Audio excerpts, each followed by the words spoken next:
চাইতেছেন নাকি? বুঝাইতেছি না, দেখাইতেছি। দেখাইবেন এইজন্য লইলেন।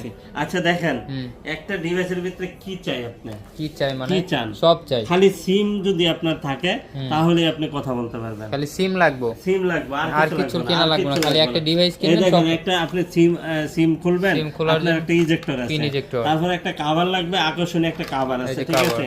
তারপরে আপনার একটা হেডফোনও দরকার। হেডফোনও দেওয়া আছে? হ্যাঁ, হেডফোন দরকার, আপনি হেডফোন নিতে পারবেন, সি টাইপ হেডফোন। হ্যাঁ, সি টাইপ হেডফোন। তারপরে আপনার একটা কেবল আছে, ঠিক আছে, একটা কেবল, দুটান্ত একটা কেবল। আর অ্যাডাপ্টার তো থাকবে, অ্যাডাপ্টার একবার অরিজিনাল একটা। ওয়াও, এর যে অরিজিনাল, এটা 40 ওয়াট না? 40 ওয়াটের অ্যাডাপ্টার। আর এটার প্রাইস দিয়ে দেব একবার প্যাকেজ একটা প্রাইস, একদম মানে সব সহ প্যাকেজ, একবার প্যাকেজ একটা price. Huawei P30 Pro 8 GB, এটার প্রাইস দিয়ে দেব হচ্ছে কি আপনাদের জন্য মাত্র 22,000 টাকা। 22,000 মাত্র 22,000 টাকা। 8 GB physical dual SIM, card display phone, physically dual SIM এই বাজেটে পাওয়া যায় না, কিন্তু কালার কোয়ান্টিটি আছে, কালারও আছে, এই যে কালার আছে, এই যে কালার। তো চলে আসেন সরাসরি Dhaka Jamuna future park level 4 block এ 41D GSM fixed SM mobile. আজকে নাম্বার আছে, আপনি ফোন দেন, আমরা আপনাকে রিসিভ করে নিয়ে নিব ইনশাআল্লাহ।